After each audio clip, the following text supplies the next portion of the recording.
Alors les axes du projet de soins sont au nombre de 4. Ils ont été validés par les instances du CHU Hôpitaux de Rouen en 2013. Le projet de soins a été finalisé au mois de juin. Il a permis la participation d'un grand nombre de professionnels. À peu près 200 professionnels paramédicaux ont participé à l'élaboration de ce projet, autant des cadres que des paramédicaux de différents horizons. Donc les 4 axes du projet de soins sont d'abord l'éthique dans les soins. Nous aborderons dans ce thème-là à la fois l'éthique au chevet du patient, mais aussi les notions d'éthique managériale qui nous tiennent beaucoup à cœur. Le deuxième axe important dans notre projet, c'est tout ce qui touche à l'organisation, à la qualité et la sécurité des soins et tout ce qui touche au domaine du parcours patient.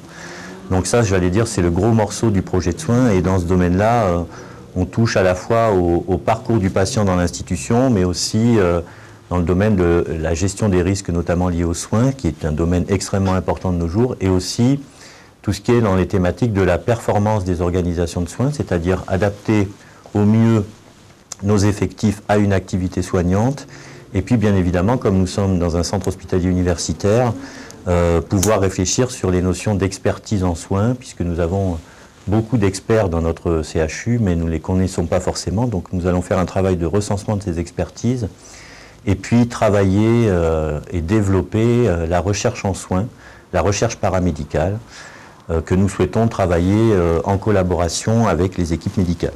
Et troisième volet important, et qui n'est pas classiquement, qui ne figure pas de façon classique dans un projet de soins, c'est un volet management. Nous avons voulu le faire figurer parce que nous estimons qu'il faut que les équipes soient bien managées, bien coachées pour pouvoir prendre en charge les patients le mieux possible.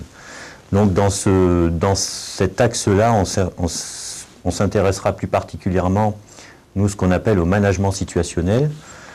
Pourquoi? Parce qu'on s'est dit, on ne manage plus comme il y a quelques années. Hein. On parle beaucoup de génération Y, de génération connectée. Et donc, l'idée, c'est de pouvoir former nos cadres à différents types de management en fonction des profils qu'ils rencontrent.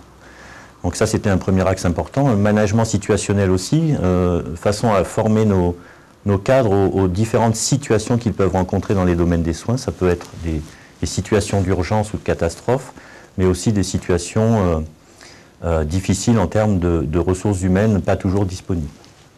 Donc également un travail là en collaboration dans ce thème-là avec la direction des ressources humaines qui figure dans le projet social, c'est tout ce qui est gestion prévisionnelle des métiers et des compétences, que nous travaillons en partenariat avec eux.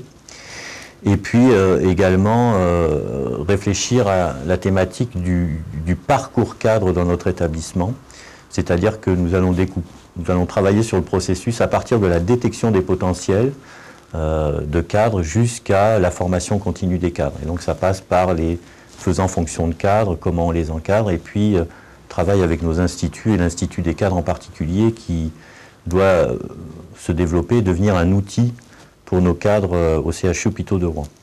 Et puis dernier axe, un axe de communication, puisque nous avons quelqu'un à la direction des soins qui est spécifiquement chargé de la communication dans les soins, qui travaille de façon étroite avec la direction de la communication. Et donc un véritable plan de communication a été construit, un plan de communication pluriannuel. L'idée aussi est de communiquer à la fois en interne et en externe sur les différentes activités dont nous sommes partie prenante. Donc voilà, un projet de soins comme le souhaitait le directeur général qui a été extrêmement participatif et moteur. Maintenant, il nous reste à le mettre en œuvre et pour cela, nous avons aussi prévu certaines instances de coordination. Donc nous avons créé une sous-commission de la commission des soins qui va être chargée de mettre en œuvre ce projet de soins, de le coordonner. Et là, nous allons démarrer et réunir cette première commission qui a été constituée. Nous allons la réunir en février 2014 pour pouvoir démarrer nos axes transversaux très rapidement. Voilà, l'idée c'est aussi, pour qu'on soit sûr de pouvoir le mettre en œuvre, c'est d'innover aussi en la matière, c'est de pouvoir contractualiser avec les pôles cliniques de façon à ce qu'on soit sûr que les actions définies transversalement et stratégiquement puissent se mettre en œuvre et se décliner sur les 5 ans. Voilà donc une belle aventure pour ce projet de soins.